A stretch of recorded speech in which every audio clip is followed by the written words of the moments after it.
ఒక చిన్న పట్టణంలో ఆనంద్ అని యువకుడుండేవాడు. చదువులో తెలివైనవాడు, మాటల్లో చురుకైనవాడు. ఏ పని చేసినా నేనే ముందు అనే ఆత్మవిశ్వాసం ఉన్నవాడు. స్కూల్ నుంచి కాలేజీ వరకు అతనికి ఓటమి అంటే ఏమిటో పెద్దగా తెలియదు.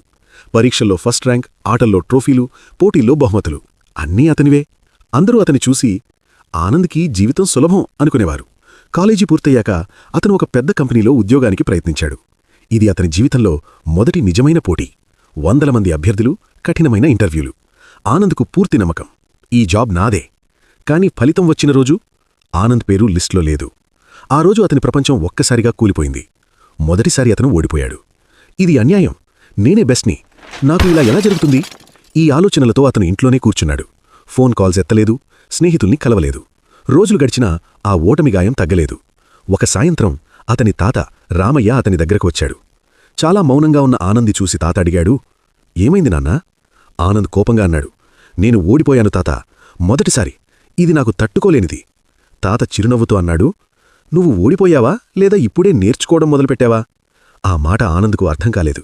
తాత కొనసాగించాడు, నువ్వు ఇప్పటివరకు గెలుపే చూశావు, కాని జీవితం ఒక్క గెలుపులతోనే నడవదు. ఓటమి వచ్చినప్పుడే మన అసలు బలం బయటపడుతుంది. అదే మరుసటి రోజు తాత ఆనంద్ను పక్కనే ఉన్న పొలానికి తీసుకెళ్లాడు. అక్కడ ఒక రైతు విరిగిపోయిన బండిని సరిచేస్తున్నాడు.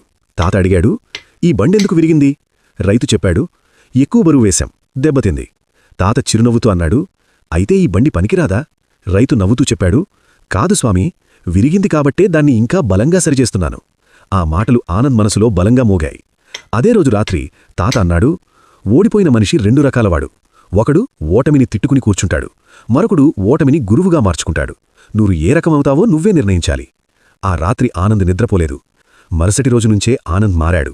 తన లోపాలను గుర్తించాడు, కమ్యూనికేషన్ మెరుగుపరుచుకున్నాడు, నైపుణ్యాలు పెంచుకున్నాడు, అహంకారాన్ని తగ్గించుకున్నాడు. 6 నెలల తర్వాత మరో కంపెనీలో ఇంటర్వ్యూ ఇచ్చాడు. ఈసారి అతనిలో భయం లేదు, ఆత్మవిశ్వాసం ఉంది. బట్ అది అనుభవంతో వచ్చింది. ఈసారి అతని ఎంపికయ్యాడు. కాని ఈసారి ఆనంద సంతోషం వేరేలా ఉంది. ఎందుకంటే అతనికి తెలుసు, ఈ విజయం వెనక ఓటమి చేసిన సాధన ఉంది. ఆ రోజు తాత దగ్గరకు వెళ్ళి అన్నాడు, తాత, నువ్వు చెప్పింది నిజం, ఓటమి నాకు గెలుపు కన్నా ఎక్కువ నేర్పింది. తాత నవ్వుతూ చెప్పాడు, అందుకే నాన్నా, ఈ పోటీ ప్రపంచంలో గెలవడం తెలిసినవాళ్లు కాదు, ఓడినా లేచి నిలబడ్డం తెలిసినవాళ్లే ఎక్కువ కాలం నిలుస్తారు. ఆ రోజునుంచి ఆనంద్ జీవితం ఒకే మాటతో నడిచింది, ఓడిపోతే ఆగకు, నేర్చుకో. గెలుపు ఆనందం ఇస్తుంది,